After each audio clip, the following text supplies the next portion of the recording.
तीजा का व्रत जो है वह कठिन व्रत है, बहुत कठिन व्रत है। उसमें पानी भी नहीं पीते हैं, पता है नहीं आपको? एक दिन पहले से प्रारंभ होता है वह, चाय भी नहीं पी सकते आप उसमें, दिन भर मतलब थूक भी नहीं गिल सकते। मतलब एकादशी से भी जो ज्यादा डिफिकल्ट है वह तीजा का व्रत है। एकादशी में तो पानी भी पी लेते हैं, फलहार भी कर लेते हैं, परंतु तीजा व्रत इतना कठिन व्रत है, उसको करना सबके बस की बात नहीं रहती है। और वह व्रत जो कन्या रहती है वह अच्छे सौभाग्य की प्राप्ति के लिए करती है।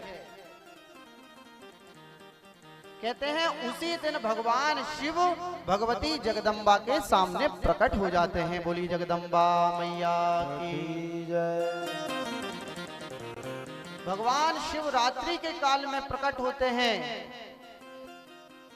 भगवती ने बालू की शिवलिंग बनाई, बालू की, और अपनी जो सखियां थी उनके कारण हरण हो गया, इसलिए उस व्रत का नाम हरिताली का व्रत पड़ा। हरताली का व्रत करते हैं ना, भादो मास की तृतीया की शुक्ल पक्ष की तृतीया होती है उस दिन। और कहते हैं जो भी शुक्ल पक्ष की तृतीया का व्रत करता है उसे अखंड सौभाग्य की प्राप्ति होती है। यह व्रत सौभाग्यशाली महिला भी कर सकती है और जो कन्याएं होती है वह भी इस व्रत को करती है, क्योंकि भगवती जो है वह इस समय कन्या के भेष में है और भगवान शिव की वह प्राप्ति करने के लिए तीजा का व्रत कर रही है। कहते हैं आधी रात को ही भगवान शिव प्रकट हुए और पार्वती जी से बोलने लगे कि हे स्वामिनी, हे मेरे मन को जीतने वाली, मैं तुम्हारे व्रत से प्रसन्न हुआ हूँ। मेरा सिंहासन हल गया तुम्हारी तपस्या से, तुमने इतना कठोर व्रत किया। कहते हैं भगवती पार्वती ने पत्ते का सेवन किया था। अपर्णा नेक वर्णाचा पाटला पाटलावती। अपर्णा जो पत्ता है उसको खाने वाली नहीं, और पर्णा जो पत्ते को खाती है। बोलिए खेड़ापति माई की जय हो।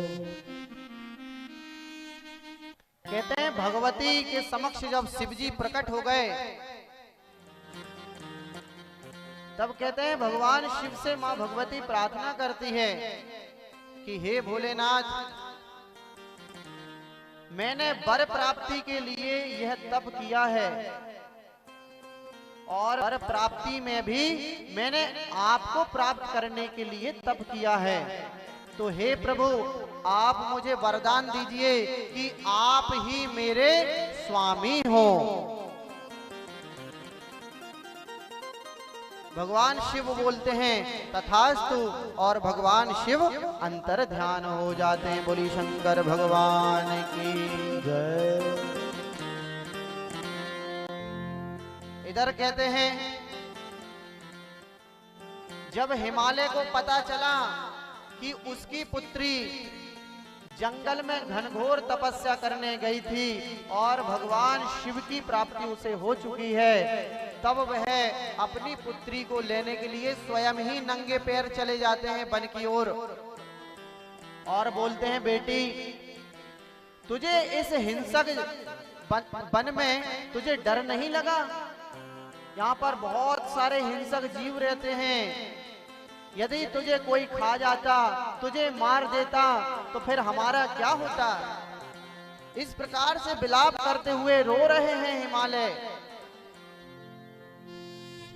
तब भगवती बोलती है, हे पिताजी, आप मेरी इच्छा के विरुद्ध मेरा विवाह विष्णु के साथ कर रहे थे, इसलिए मैंने पहले ही भगवान शिव को अपना वर मान लिया है।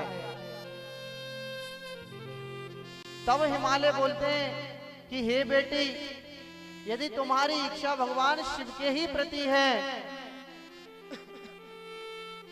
तो कहते हैं मैं तेरा विवाह भगवान शिव के ही साथ कराऊंगा।